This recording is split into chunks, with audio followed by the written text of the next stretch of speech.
Chaque jour, Charles et Carole vous présentent la leçon de l'école du sabbat.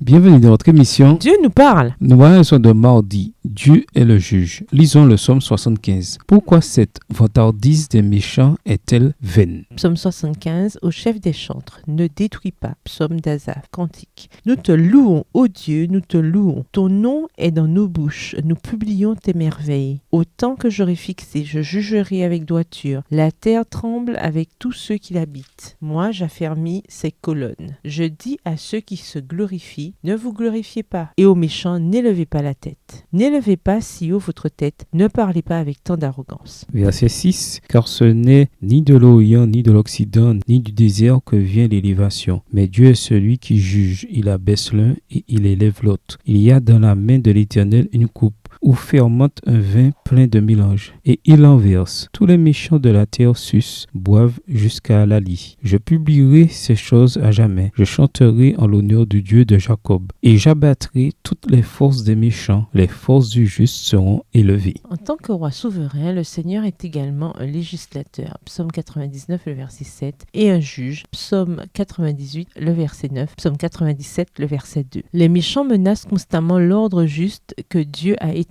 dans le monde, mais le Seigneur jugera le monde et mettra un terme au règne du mal. Psaume 75, les versets 9 à 10, Psaume 96, le verset 13. Dans le psaume 75, plusieurs images décrivent la destruction irrévocable des méchants. L'image d'une coupe pleine de vin rouge, Psaume 75, verset 9, traduit l'intensité de la colère de Dieu, Jérémie 25, verset 15, Apocalypse 14, verset 10. Le fait que les cornes des méchants soient abattues décrit la fin de leur pouvoir et de leur domination, tandis que les cornes des justes seront élevées. Psaume 75, verset 11. Dieu choisit un temps qu'il a fixé. Psaume 75, verset 3. Ou le bon moment, parole de vie pour son jugement. Ce jugement exécutif aura manifestement lieu à la fin des temps. Psaume 96, verset 13. 1 Corinthiens 15, verset 23 à 26. Le Seigneur sonde les cœurs de son peuple dans le cadre de son jugement. Lisons Psaume 14, verset 2. Ce verset rappelle Genèse 6, les versets 5 et 8. Psaume 14, verset 2. L'Éternel du haut des cieux regarde les fils de l'homme pour voir s'il y a quelqu'un qui soit intelligent, qui cherche Dieu. Genèse 6, les versets 5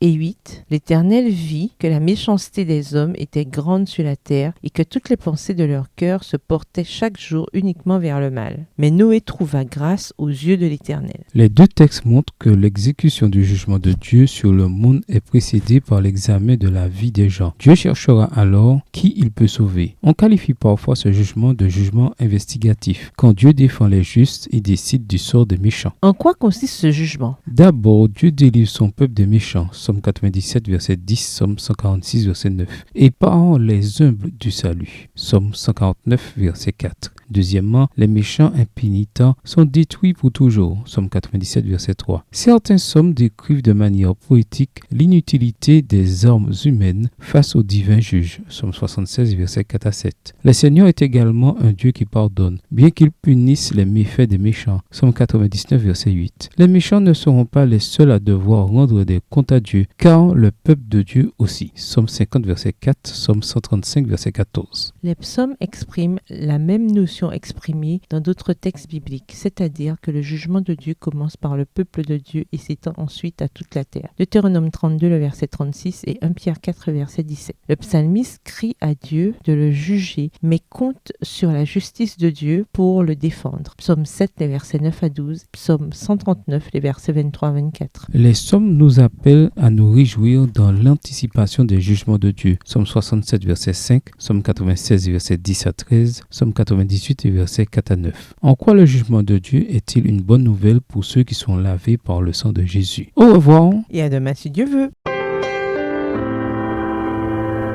Dieu nous parle. Chaque jour, Charles et Carole vous présentent la leçon de l'école du sabbat.